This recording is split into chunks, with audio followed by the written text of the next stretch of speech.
Globalization. The word promises connectivity, prosperity, and growth. A world without borders, thriving on trade, innovation, and opportunity. But beneath this glossy exterior lies a far more complex story, one of exploitation, erosion, inequality, and loss. This is the dark side of globalization. Before we begin, don't forget to like, subscribe, and hit the bell icon for more deep explorations into the forces shaping our world. The modern wave of globalization surged in the late 20th century, powered by deregulation, technological innovation, and a belief that global trade would lift all boats. Nations opened markets, multinationals expanded.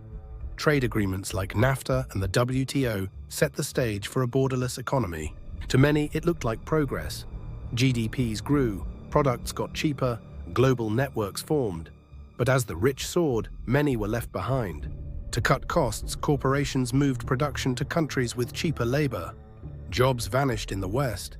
Wages stagnated, communities were hollowed out. Meanwhile, in the global South, factories brought jobs, but often at exploitative wages, under unsafe conditions, and without rights. Globalization rewards those who control capital. While workers compete globally, investors profit globally. This wealth doesn't trickle down. It flows upward to shareholders, executives, and political elites. Corporations globalize their profits, but not their responsibilities. With clever accounting and lax regulations, trillions are funneled to tax havens, robbing nations of vital public revenue. This isn't just unfair, it's systematic theft masked as legality. Globalization spreads goods and services, but also spreads a dominant culture. Languages, cuisines, values, even dreams are being reshaped. What we gain in access, we lose in cultural diversity and autonomy. The global market demands endless growth. To feed it, forests fall, oceans are emptied, and carbon fills the skies. Pollution and climate change aren't side effects. They're core features of global production and trade. Global capital moves freely. People do not. Economic shocks caused by trade deals, land grabs, and resource extraction displace millions. In many parts of the world, this isn't just inequality. It's modern slavery hidden in supply chains. Multinational corporations are now more powerful than many countries. They sue governments through secret trade courts. They shape regulations, influence elections, and block environmental or labor reforms.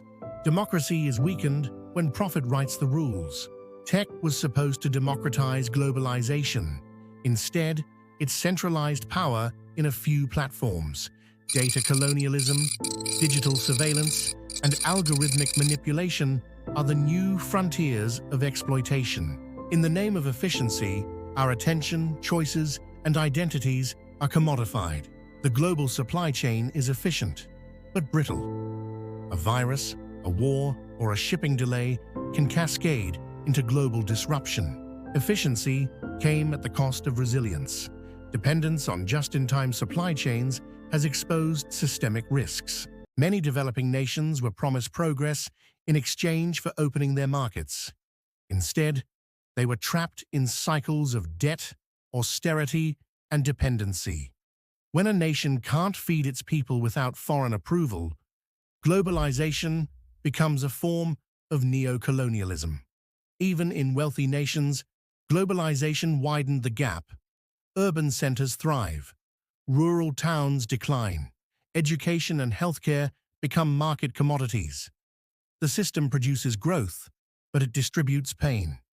A handful of corporations control global narratives.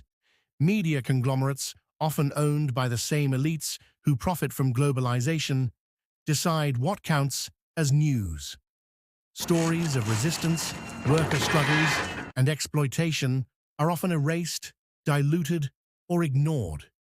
Yet across the world, resistance is rising.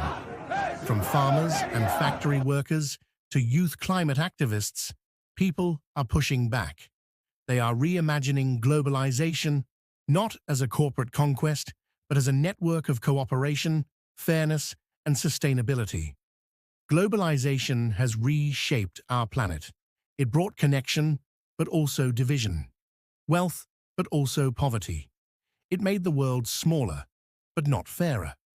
To move forward, we must confront the shadows it casts. Only then can we build a global system that uplifts everyone, not just the powerful few.